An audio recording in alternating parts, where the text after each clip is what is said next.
now what the Ukrainian defense minister has said, that they are fighting the war on behalf of NATO. The logistics, the weapons, the targeting, the strategy, everything comes from NATO. And also you have that being said also by the Russian defense minister. You have it increasingly said in the West. You have, of course, the German foreign minister that is saying that this is that they were at war with Russia and speaking on behalf of Germany, but also on behalf of all of Europe when she makes that comment, all of Western Europe. So it's that escalation and the fact that, of course, there are now red lines that are being crossed that were initially drawn by including the Biden administration, the most pro-war, warmongering factions of the U.S. government. That is, of course, the aggressor in this conflict. The fact that just a few months ago, they were saying to send tanks, are you crazy? That would be a third world war. And yet here we are with tanks being deployed from the United States, from many different countries across Europe, including most absurdly and ironically, Germany being deployed from Germany. Who thought that we would see German tanks again being deployed towards Russia to fight Russia? I think people don't understand that 27 million Russians died defeating the first Nazi regime in Europe. And the idea that Russia was simply going to tolerate the establishment of another one with a 30-nation transatlantic military alliance behind it that is shipping it tens of billions of dollars, $100 billion plus in weapons and military aid, that it was going to tolerate that they were going to tolerate the induction of Ukraine into NATO, the placement of missiles that could strike nuclear missiles, cruise missiles that could strike Russian cities, including Moscow, in just 3, 4, 5 minutes. That is absurd. People have to understand that Russia has been invaded from the West several times, and that invasion path goes through Ukraine. There is a historic generational memory in Russia of the First World War, the Second World War, what was done to them during the 90s with the absolute devastation, the fact that Russia's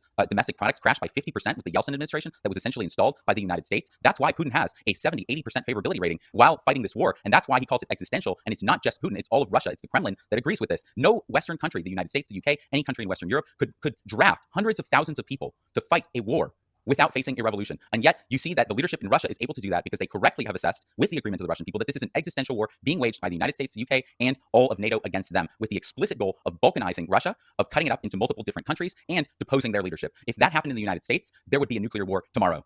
I hope that people clip what you just said and share it everywhere.